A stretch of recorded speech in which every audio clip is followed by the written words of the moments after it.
and a hand to hold when leaves begin. Welcome back. I'm Michael. You're listening to The Michael Dresser Show. Margaret Cahill with us, publishes astrology and MBS titles through her company, the Wessex Astrologer. And during 2013, she was treated for mantle cell lymphoma, and she had chemotherapy and stem cell transplant for this very rare cancer, and kept a blog throughout the treatment, which she's sure that kept her sane. And that's why Undercover of Darkness is the result. She is the author of Undercover of Darkness, How I Blogged My Way Through Mantle Cell Lymphoma. And let us say hi, welcome to the show. Oh, hi, Michael. Thank you for inviting me on. Oh, and Margaret, I'm so glad you're here. Let me ask you this. There's so many different types of cancers that it gets confusing out there. What is mantle cell lymphoma? It is a non-Hodgkin's form of lymphoma, which is a cancer of the immune system. It's a blood cancer, and it's very different from tumour-based cancers, the ones that tend to hit the headlines. Obviously, prostate cancer, breast cancer. It's a completely different treatment regime. It's a totally different sort of cancer. Now, the blogs, were they getting what you had inside trapped out? Were they relieving your stress? Did it allow your body to do what it needed to do to help you resist? Yeah, it did. It was really strange because I only started it because a close friend, was really upset about being kept. They weren't really kept out of the loop, as it were, but you just get sick of talking about it. You spend every evening updating people and saying, yes, I've had this test, I've had that scan, I'm having this treatment, until you just don't want to talk about it anymore. Another friend said, well, why don't you write a blog? So you can just put everything up there, and then anybody who wants to can just, go in and read it when they're ready, and they can comment if they want to. So I thought, well, as being a publisher, I thought, well, I'm not very sure about this. I edit other people's work. And I started writing it, and almost immediately it just gave me a completely different view of life. It was incredible because the first, obviously the diagnosis is horrible. It's like being hit by a truck. But once you get into the treatment and you're having scans and you're having to go for loads of appointments, it can be really heavy and really depressing. But because I knew I was going to write about it, I started just observing. It was almost like being a social observer. It was incredible. And I couldn't wait to get another blog out. And they just, within a few weeks, they were kind of pouring out on a weekly basis. It was really quite weird. Did you find a dimension of your spirituality that you weren't aware of before? Yes, I got the chance to explore it even more deeply.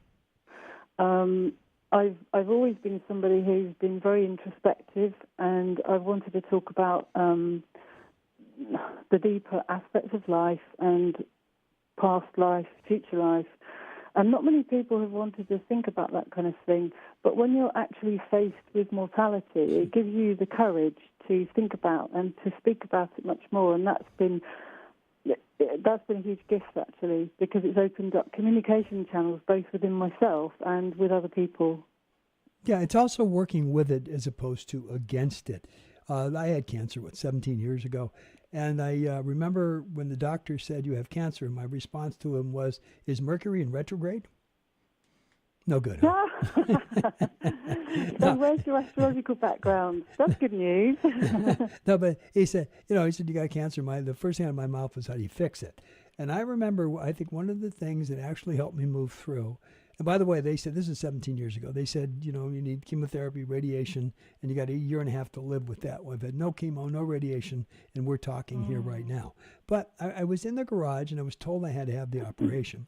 And I thought, well, I've got to get in the best possible condition that I could possibly be in. And so I'm running the hills, I'm doing my stuff, and I'm sitting in the garage one day, and I'm on a stationary bike, and I'm sweating and I'm pumping away, and then it hit me.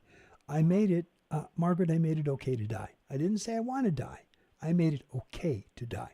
And the minute that happened, the stress went, and I think my immune system kicked in, and that's why I'm here today.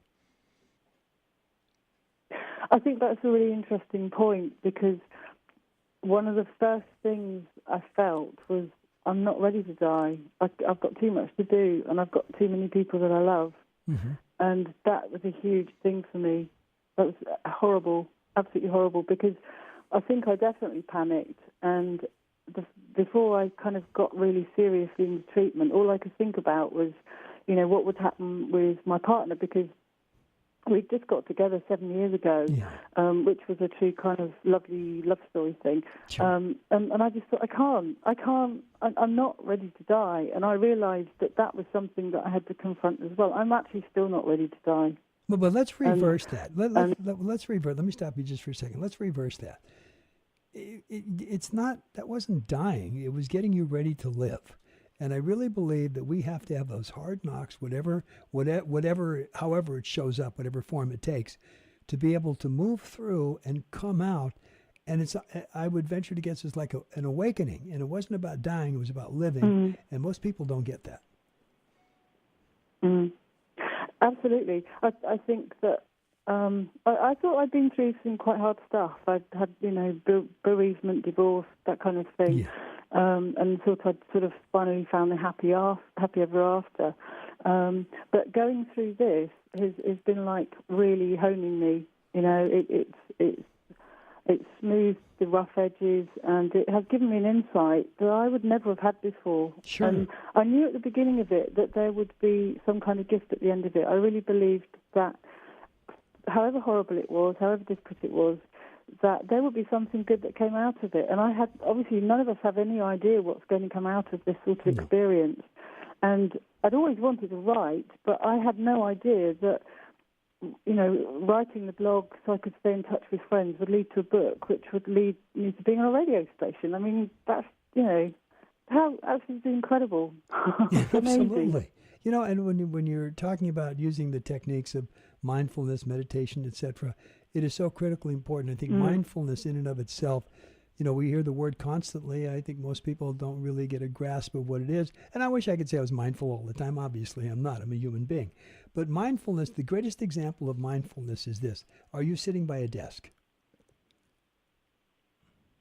No, I'm actually standing up. Okay. Are you anywhere near a table or a chair? Yeah. Okay. Near a sideboard. Okay. Touch it for a minute, okay? Just touch it. Yeah. Okay. Before you touched it, it didn't exist, did it? Do you hear that? It was there, but it wasn't in your mind. You didn't think it. It just didn't exist. That's true. Yeah, and it's the same thing with all of us. You've got things in front of you. It doesn't exist until you put your mind on it and you get mindful. And every once in a while when I feel myself going off and I got to concentrate on something, I'll touch my chest. It just brings me back to it. It doesn't mean I'm that way 24 hours a day, but that's the whole point. We go through life that things don't even exist and they're right there in front of you. I think that's really important, because when you're in chemotherapy, especially, I had a very intensive regime and a stem cell transplant, so I was in isolation for 23 days. And you have to find something that helps you focus in the moment. And out of all the things that I wrote about on the blog and all the things I tried, it was mindfulness that actually gave me the peace and calm, because it was only through being able to focus on the moment, hard as it was, that I didn't think about the next trip or the next 3 hours or how I was probably going to throw up again, or, how my throat was hurting or whatever. Sure. And that was really, really what got me through. And it's certainly the strongest practice that I have now. And it's always a challenge, and that's another lovely thing. That I think with a spiritual path, you're always facing more and more challenges. It never stops. No. I think that the greatest thing in the world is, I believe everyone individually was brought here to learn some kind of a life lesson, whatever it was. And once you've learned the life lesson, you get a major gift. You know what that gift is? You get another one. You get another one thrown at you. Yeah, but that's what it is. Yeah, I can't wait for the next one, personally. I hear you. I hope mine stays away for a couple hours, but other than that, I'm good. But that's really what it is, and it's okay. And when you start to realize the best thing that has happened to you or could happen to you is the worst things that look like at the moment. And if you stay mindful, and if you stay calm through it, all of a sudden it works. Yeah. Yeah, it does. I mean, it's obviously really hard when you're trying to concentrate on the moment, and you're worrying about lots of other things. But that's where that you get that peace and quiet in that moment. And in fact, when I was in hospital, when I was in isolation, the hospital routine I found very disruptive because I do need peace and quiet and meditation time. And one of the nurses was brilliant. She said, "Well, okay, we're just going to put a note on the door." And so she gave me this sticky note that I could just put on the door saying, "Please do not disturb." And that was the most amazing thing because they all respected it. And so I could find those times to retreat when I needed to because, hospital routine is not geared towards peace and quiet or getting better. I don't know about in the States. Certainly in the UK it isn't. Oh, sure. Now, a very important word you just said is retreat.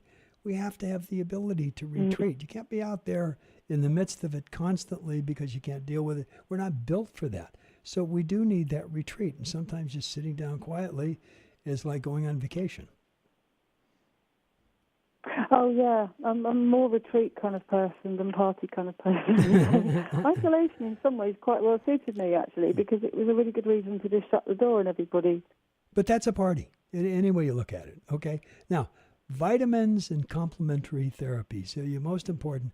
The only thing that will cure you, and it's not chemo, it's not this, it's not that, is your immune system.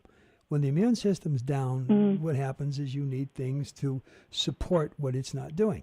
That's where I truly believe in vitamins and supplements and those things that shore up what we're not getting, because it's all energy. It's a disconnect that happens, and once that disconnect happens, what's supposed to get there to keep you healed and healthy doesn't get there, and that's when the problems start. Yeah, definitely. And I realised, obviously I'd started doing lots of research once I got the diagnosis, and I realised that everybody has cancer within them, but it's when your immune system becomes debilitated in some way that the cancer starts to get a hold. And so once I was in that position and I had got the cancer, I realised that I had to get my immune system strong so that I could survive the treatment, because more people die from the toxicity of the treatment than they do from the cancer. No, absolutely. And so I was incredibly lucky because I had some very good people advising me. And right from the beginning of the chemo, I took vitamin A drops every day. And especially once I was having the stem cell transplant, where there were people on morphine drips because their mouths were in such a bad state they couldn't even swallow, I never even had an ulcer. And it was absolutely unbelievable. I had all my vitamins lined up. I had my aloe vera, I had the omega oil, I had, loads of stuff. And the doctors had to agree that it was working. They were saying, well, this isn't part of the protocol, but she's the only one that's ever been on this ward in this situation that hasn't had any mouth ulcers. So that's one of the things I'm really, really keen about, and that was another reason for writing the book, because people shouldn't be suffering like they are with chemo. No, and I think one of the biggest problems that we have, and most people don't address it, is that if you get cancer, the people around you get frightened. They don't know how to talk to you, and also if it can happen to you, it could happen to them. And all of a sudden, those very close friends kind of disappear, not because they're hiding from you, but they don't know what to say to you anymore. They've lost that link. No. Yeah. No, Yeah. it's another thing. Okay, we're just about out of time, so let me ask you this.